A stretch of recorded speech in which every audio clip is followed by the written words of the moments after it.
2001 সালের 13ই ডিসেম্বর, বেলা তখন 11টা পেরিয়েছে। আচমকা গোলাগুলির শব্দে কেঁপে উঠল ভারতের রাজধানী দিল্লিতে অবস্থিত দেশটির কেন্দ্রীয় সংসদ ভবন। লোকসভার অধিবেশন শেষে তখন বেরিয়ে গেছেন সংসদ সদস্যদের অনেকে। ভেতরে ছিলেন 100-র বেশি এমপি। এমন সময় পার্লামেন্ট চত্বরে ঢুকে পড়ে সরকারি ভুয়া স্টিকার লাগানো একটি অ্যাম্বাসেডর গাড়ি। নিরাপত্তারক্ষীদের সন্দেহ হলে তারা থামতে বলেন। তখন গাড়ি থেকে বেরিয়ে বন্দুক, গ্রেনেড ও গোলাবারুদ নিয়ে সংসদ ভবনে আক্রমণ চালায় 5 জন সন্ত্রাসী।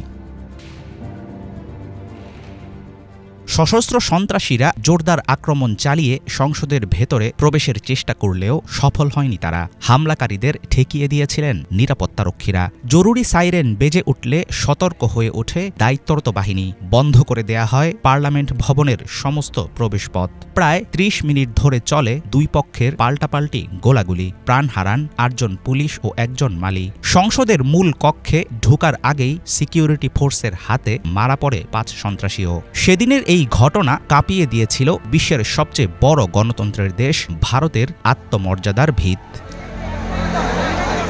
পার্লামেন্ট ভবন যে কোনো দেশের সার্বভৌমত্বের প্রতীক। বাংলাদেশের ক্ষমতা থেকে বিতাড়িত সাবেক প্রধানমন্ত্রী শেখ হাসিনা কিংবা সম্প্রতি 53 বছরের পারিবারিক শাসনামলের অবসান ঘটিয়ে পালিয়ে যাওয়া সিরিয়ার প্রেসিডেন্ট বাশার আল আসাদ, উভয় ক্ষেত্রেই ক্ষমতা হারানোর চিহ্ন হয়ে আছে সংসদ ভবন। সারা বিশ্বে গণ অভ্যুত্থানের মুখে বিভিন্ন সময় গদি হারানো স্বৈরাচারী নেতাদের ক্ষেত্রেও বিক্ষুব্ধ জনতাকে দেখা গেছে সংসদের দখল নিতে। ভারতের সংসদে এরকম হামলা কেউ চালাতে পারে সেটা বিশ্বাস করতেও সেদিন কষ্ট হয়েছিল তৎকালীন প্রশাসনের।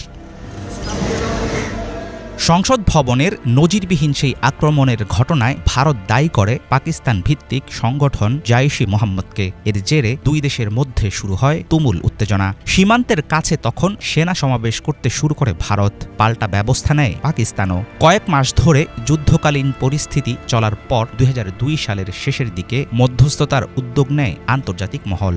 ভারতের পার্লামেন্টে জঙ্গি হামলা পাকিস্তানের মদদে চালানো সবচেয়ে দুঃসাহসী এবং সবচেয়ে উদ্বেগজনক ঘটনা, এমন মন্তব্য করেছিলেন ভারত সরকারের তৎকালীন প্রধানমন্ত্রী লালকৃষ্ণ আদভানি।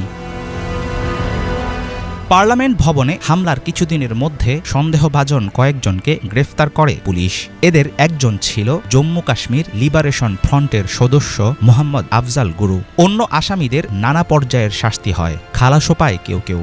2013 সালে তিহার জেলে ফাঁসিতে মৃত্যু হয় আফজালের। তবে আশ্চর্যের ব্যাপার হলো প্রায় একই রকম ঘটনার পুনরাবৃত্তি ঘটে 2023 সালে। দিল্লিতে সংসদের অধিবেশন চলাকালীন টিনের কৌটার হলুদ রঙের রং বোমা ফাটিয়ে পার্লামেন্টের মূল কক্ষে আতঙ্ক ছড়ায় 2 যুবক। এমন ঘটনা ভারতবাসীর মনে উস্কে দিয়েছিল বহু বছরের পুরনো ইতিহাস। হাফিজুল ইসলাম, বাংলা ভিশন।